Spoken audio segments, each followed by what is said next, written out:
Hello,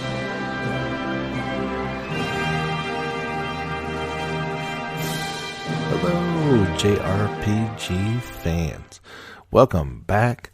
Episode 47 of the JRPG Report. My name is James Fisher. Glad to have you guys along with me. We are rocking and rolling through the month of December, and excuse me. It's been a while since our last podcast, and a few of you guys have been following me along on the Facebook page, and know that I've switched platforms and got a new home. I've went with Anchor, which is just an outstanding free service that, I'll be honest, I wish I'd have known about a few years ago. Would have saved me a few bucks, and I'm really excited with this new platform and everything I can bring to you guys. First and foremost, I want to thank Anchor for just being awesome at everything that they do, and for giving this platform away for free is just incredible. There's a lot of podcast hosting sites out there that charge any range of fees to do this. So you wouldn't expect to get much for free, but I tell you, I'm getting more than I got before paying. So I'm not going to badmouth my previous service, but because they did a great job, just hats off to Anchor. And I want to encourage you guys to, what you can actually do is if you download the mobile app for Anchor, just search on the iOS store or whatever platform that you're on. If you can download that app and add us the JRPG Report, you can leave me a voicemail. And what I can then do is play that voicemail in the next podcast, whether it's a question or a comment. Keep it clean, of course. This is a family podcast, and we'll play it on there, and we'll I'll try to answer your question as best as possible, or talk about whatever you want to talk about. So I think that's a really cool feature that they do. I should be able to bring in some guests from time to time. So that's an exciting new feature that this platform is allowing for us, and I'm really excited, and I hope you guys are too. And of course, it's good to be back. Finally, getting a chance to record another show. It's been a while, so we've got a lot to catch up on. I do want to kind of, with not necessarily breaking news, but first and foremost, we'll talk about the Video Game Awards. And you guys have probably heard me say before, I don't really have cable, or what I have is basic, so I did not get to see these, nor would I'll be honest, I probably wouldn't have cared to tune in. It's like any award show. It's really not my cup of tea.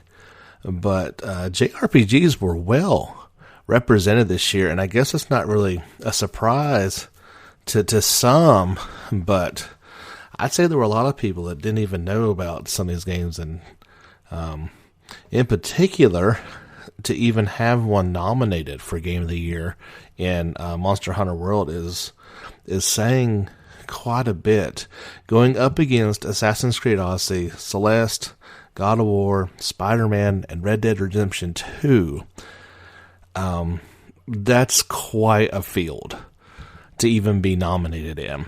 God of War did win it, and hats off to Monaco Studio for what they did with that game. It is, I might have went with Red Dead just because I've been playing that one more recently and see the greatness that it is, but God of War was an incredible experience, well told in all aspects, and well deserving. Skipping down to the let's see what best score, Ni no Kuni 2 and Octopath Traveler both nominated in that category, only losing to Red Dead Redemption 2. You should not be disappointed with losing to Red Dead 2 in any category. Trying to find some other ones that got in there. Valkyria Chronicles 4 made it into the Best Strategy Game nominee. And, I know role-playing was You have to bear with me as I'm reading through all these. There it is. So, best role-playing game. Check this out. 4 out of 5 were JRPGs. Dragon Quest XI, Monster Hunter World, Ni no Kuni 2, Octopath Traveler, and also making the list was Pillars of Eternity 2. And Monster Hunter World actually ended up winning that one. Would not have been my choice, but I can't say it since I haven't played it. Like I said, it's really not... it's probably a game I need to at least give a chance to, and a lot of people love it. My choice would have been Dragon Quest, but that's just me. So very, very good time to be a JRPG fan. Persona 5 is still fresh on people's minds, and so fresh, in fact, and I still don't understand this announcement, so maybe somebody can help me along the way. I guess it's going to be either the first or second DLC for Super Smash Brothers on the Switch, Joker is going to be the character. Now, from what I understand, I think it's you get one character, one stage, one whatever, and he's going to be it. So maybe a little bit like was Cloud one of them? I don't play Smash, so you'll have to bear with me on that one. Or like Solid Snake being in there randomly.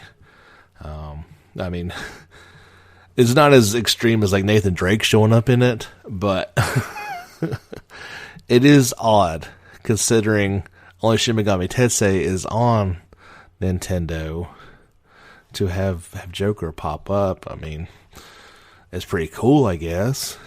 Persona 5 is not coming to the Switch. There's no way that game could handle it, or that system could handle that game. But yeah, I just thought that was pretty cool. I just saw the blurb about that today and thought I would sing the JRPG praises, so to speak, going on with that. So let's just go over a few quick things that have kind of happened since we last talked and give my short perspective on a few of these older ones, because some of these stories are more than a month old, and I realize that, and I do apologize for it being so long since we last talked, but I would try to make this at least every month. Sometimes things happen and you can't, or to be honest, there's nothing to talk about, but one of the bigger stories last month was Final Fantasy 15's DLCs getting canceled. Now, still going to get Arden, but Ariana, Luna, and Noctis have all been canceled.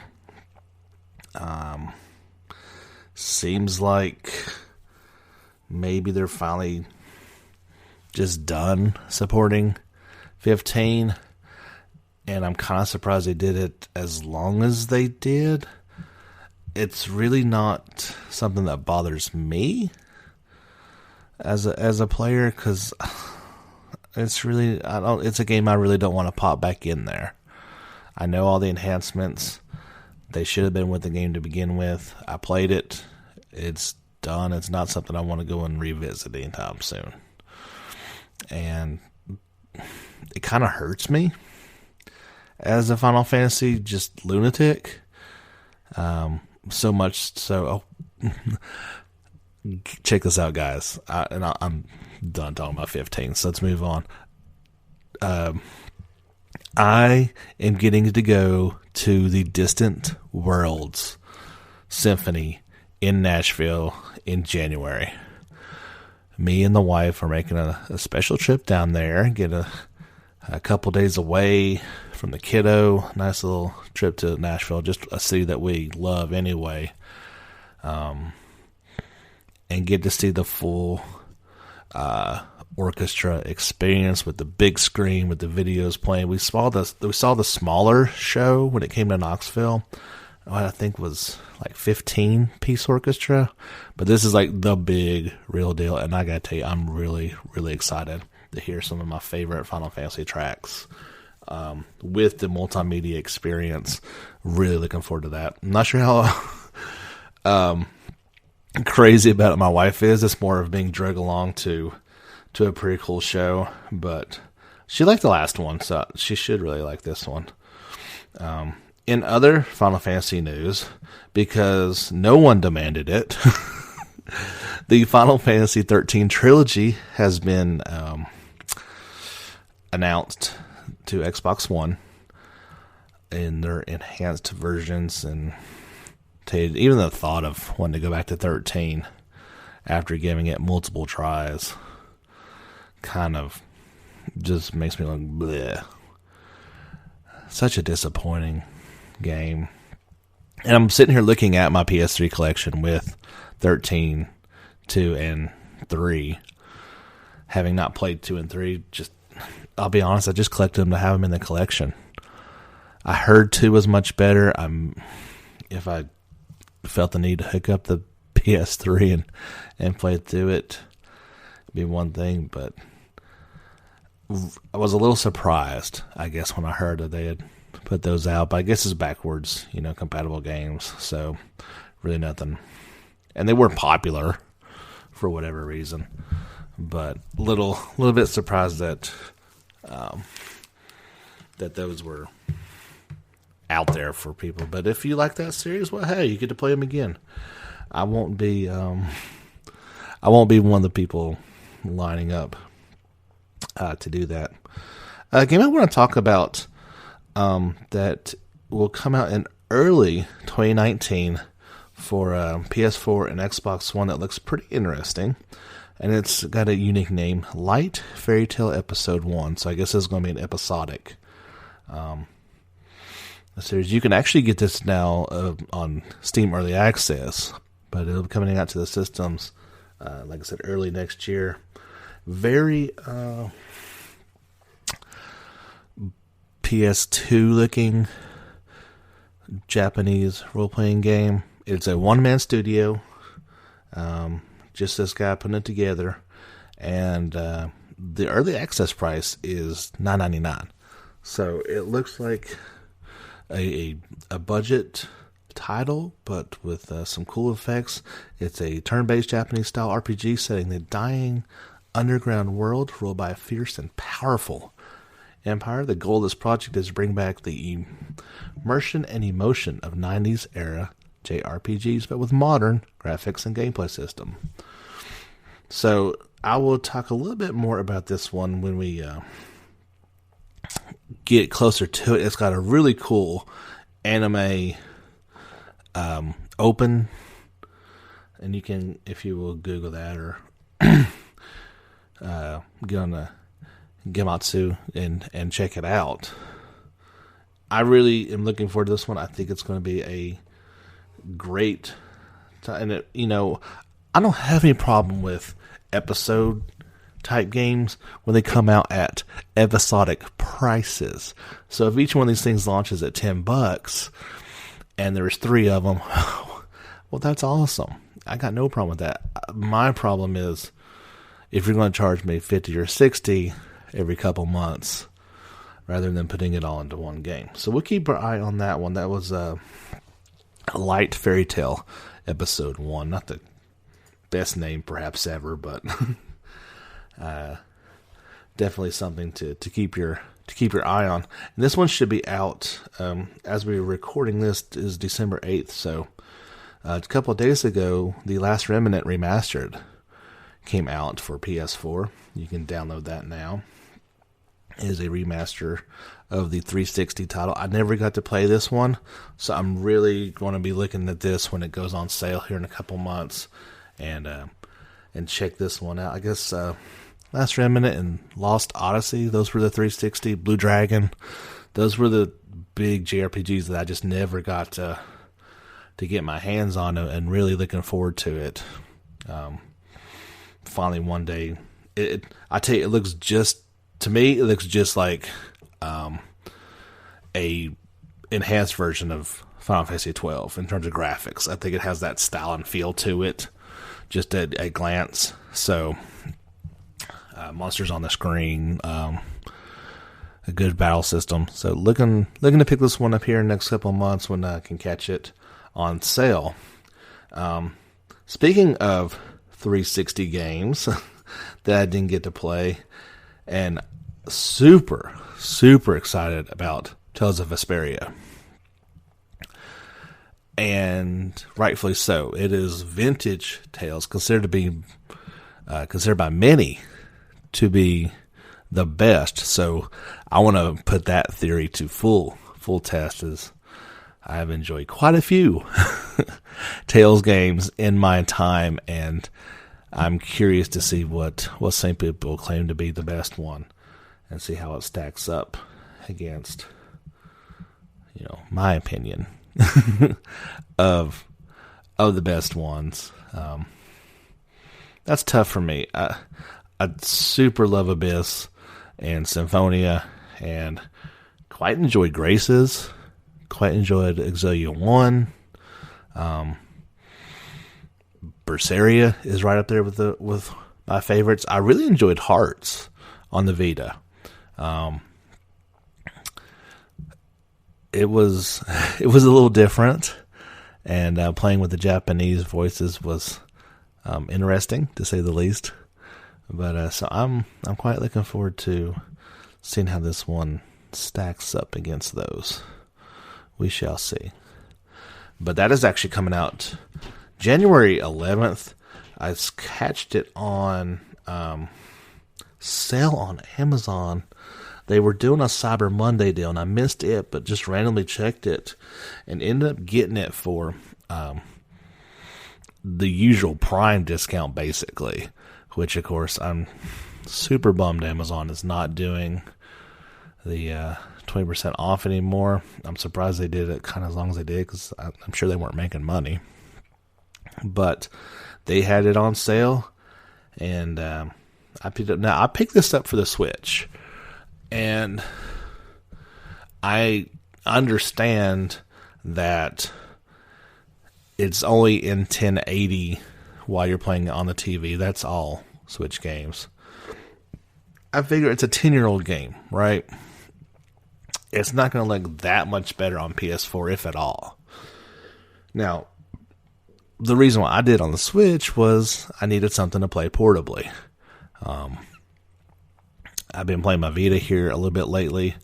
I can obviously play it on the TV anytime I want to, but I figured this is a Prime game. If you got, normally 9 times out of 10, if I got a choice, I'm going to pick it up on the PS4. But with this being an older game, I figured it's a great one to go ahead and just get on the Switch and be able to play anytime. It's been collecting some dust here lately, and I know, I need to get Octopath Traveler. That's known. But I guess I was just a little more excited about this one, and I'll get Octopath for sure. It's not a matter of if, when, but really excited. Tales Definitive Edition coming to PS4, Xbox One, Switch, and Steam on January 11th. Very, very cool. And if you're not excited about that one, if you've already played it, drop me a voicemail. Let me know where you rank it. Or get on the Facebook page if you don't want to leave me a voicemail, and tell me what you thought about it.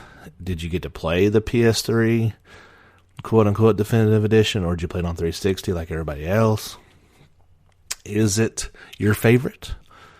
If not, what is? Love to tell. It so reminds me of Abyss, an enhanced Symphonia. And those two are my favorites. So I'm really, really digging this one. Cannot wait for it. Let's dive into the world of alchemy.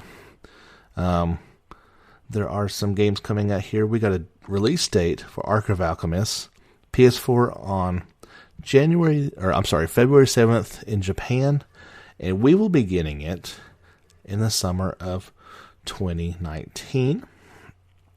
It's a tactical action RPG.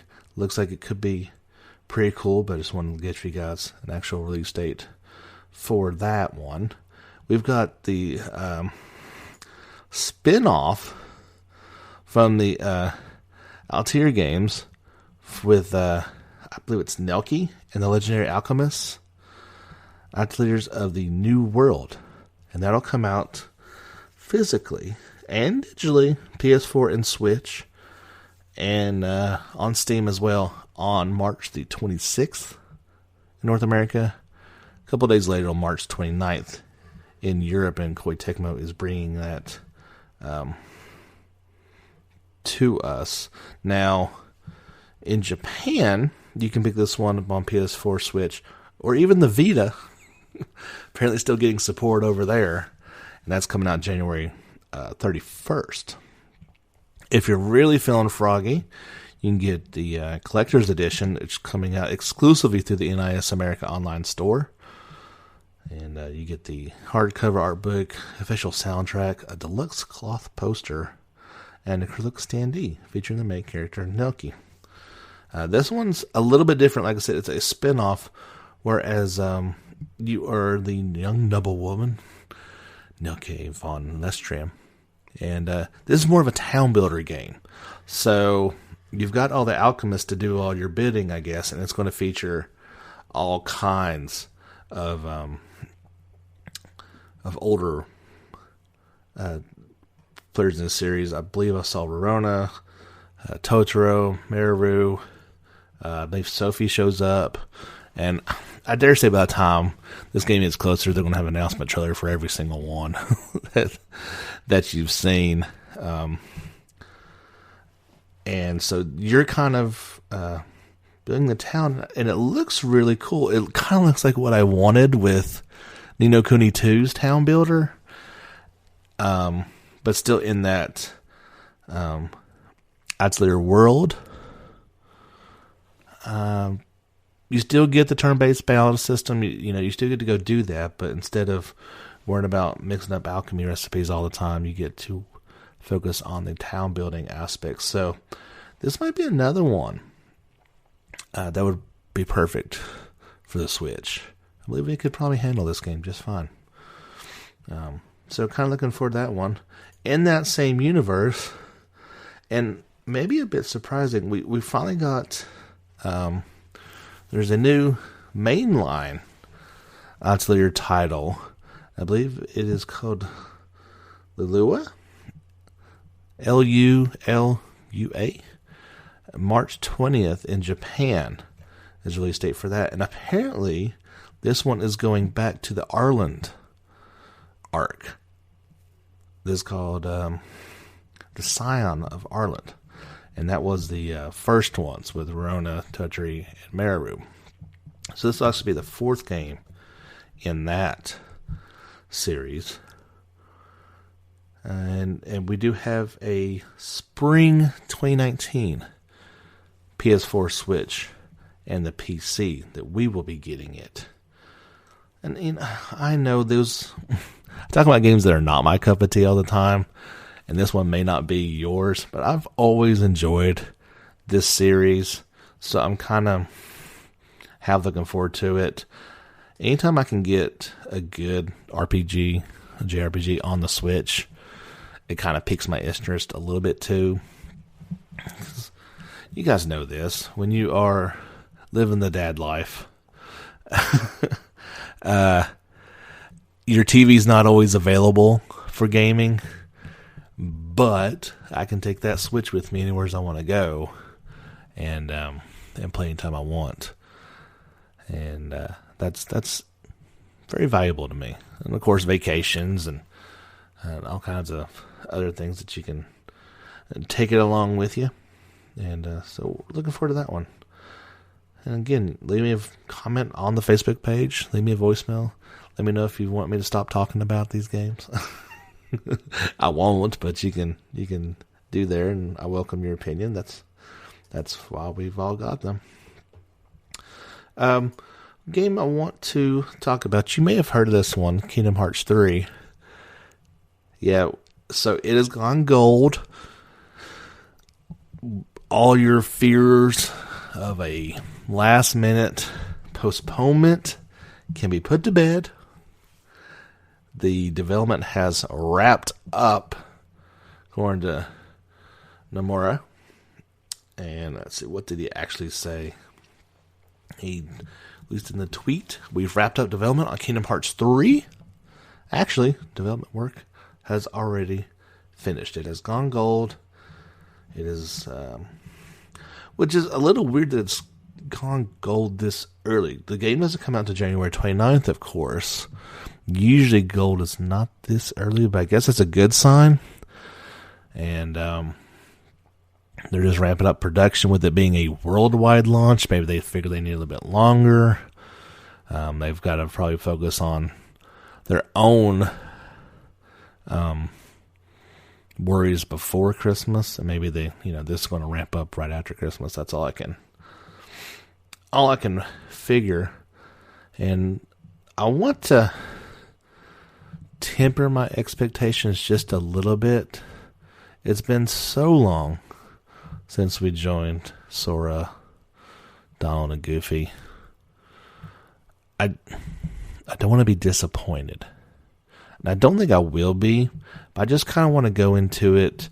I've not watched a whole lot as usual, in terms of, I know the worlds that are going to be there. There's obviously going to be a lot more, but I just want it to be fresh, and I want it to be exciting, and I kind of want to get that feeling that I had 10 years ago, when I was playing the games and enjoying them so much, and it just looks so amazing. The battle system looks so much fun. I do quite enjoy the Disney Pixar films that they have introduced so far.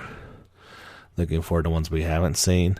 And I'm really excited that I could play this in front of my 4 soon-to-be 5-year-old and really not have to worry about it. And maybe she'll be excited about it too. She loves Frozen. She loves, I guess that's probably the only one that she's probably seen so far.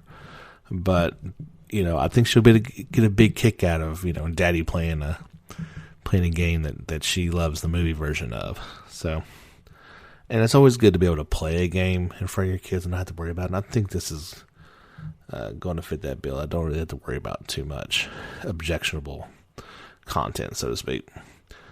The only thing I didn't look at, this was the overview via Square Enix. They say the ultimate battle for light and life comes to an epic conclusion. Sora, with the help of his loyal companions, Donald and Goofy, will team up with iconic Disney and Pixar characters in an attempt to defeat darkness and save the universe. You say, well, what's wrong with that? No even mention of Final Fantasy, and this has come from Square Enix. So I guess they're just out of it completely, which when I first got into Kingdom Hearts with the first game, the fact that it had Final Fantasy characters in it was the reason why I wanted to play it. And we've gone to the point, and Disney was thrown in there as a bonus. Now Disney is the sole focus. And I guess that's just kind of a little bit sad, because I loved having those Final Fantasy characters in there.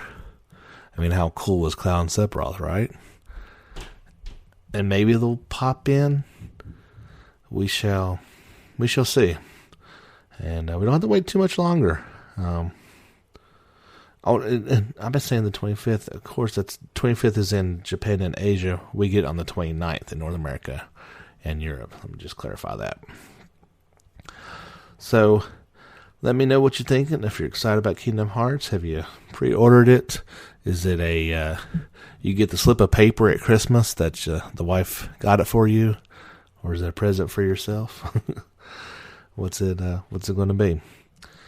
One final thing I wanted to mention was I've been playing Red Dead Redemption 2 quite a bit, as I know a few of you have as well. I actually wrapped it up last night, and that was by no coincidence in order to do the podcast or anything like that.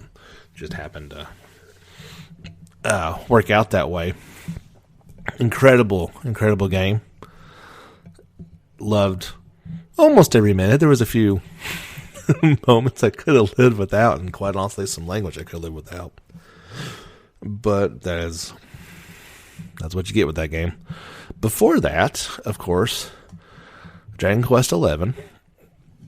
And I know there's nobody that's listening to this now that's like, well, I've been waiting for you to talk about this game and how much you loved it in order for me to buy it. If you guys want to play this game, you've been playing it for a while. And oddly enough, tonight, once kiddo goes to sleep, it's time for gaming time. Daddy's going back to it. And I cannot wait to get back into that world because, man, did I love that game. Big time. It was pretty much everything I could have wanted and waited for so long, outside of, I guess, I don't want the games to change, but having the main character talk would be okay. I guess it kind of, it's run its course. That's the one change I think it would be okay with me. The mute character, he's not you, obviously, so he can talk and be his own person. I don't quite get why they're still doing that. The other characters were very interesting, I'll be honest. Savandro got on my nerves. And I know that's just his character type. He had very redeeming qualities, but just so over the top all the time. Got a little old. I didn't love Eric as much as I thought I was going to. I thought he was going to be, pretty cool dude, the thief, doing all the things they did. And at times I thought he was a little more annoying than anything else. The twins stole the show for me. They were absolutely fantastic, and Jade and her story made everything just made it. And that was my crew most of the time. Running with the chicks. Because Jade is the most powerful fighter outside the hero. And then you had your healer and you had your magic person with Veronica and Serena. What else did you need? Right? And you kind of being the well-rounded character. But definitely, if for any reason you've not played this one, you can get it on sale. I know Black Friday they ran it on sale. You should be able to get it less than cost, or less than $60 right now. And do it. You'll love it. They do have the 2 battle system types where you can move around on the battlefield rather than it being traditional. Just line them up and fight, but it doesn't affect anything, that's my understanding. And of course I wasn't going to play that way. I wanted it old school. The one thing, the other one thing, right, that I was a little disappointed in. Now, I guess it would have been a little bit difficult to make it work. When you do the zoom spell and you're in a cave or in a town or in a building, you should hit your head on the ceiling. That's always been the case. And no matter where you're at, if you can cast a spell, you're going to get zoomed off. I was a little disappointed by that. I was waiting for it. I thought it might even be like a fun trophy or something, like, ouch, you hit your head or something. No, you just fly up, do your thing. Other than that, fantastic. So yes, I did beat the game, and it was time for epilogue, post game stuff to finish up. I don't know how much I'll be rushing into New Game Plus. I guess it depends on how long it takes me to do this stuff, but I think I'm going to be playing this one for at least a while. I don't anticipate getting anything before Christmas. I don't know if I'm going to get anything at Christmas. So Tales of Vesperia may be the next thing I pick up in about a month from now. So it gives me plenty of time to go back to my wonderful Dragon Quest world. So yeah, drop me a voicemail, drop a comment on the Facebook page. Let us know what you're playing this holiday season, what you're looking forward to, and anything else you want me to talk about next time, or chat about, what you're hoping for this Christmas. And I dare say we'll probably do another podcast, post-holiday season. If there's any news that comes out, hopefully we'll have something to talk about. If not, we'll talk about something. I'll think of something, or you guys give me some ideas, and we'll bring those out there. That'd be great. But that's going to do it. This was episode 46 of the JRPG Report. My name is James Fisher, and we will catch you guys next time. Until then, get back out there and level up.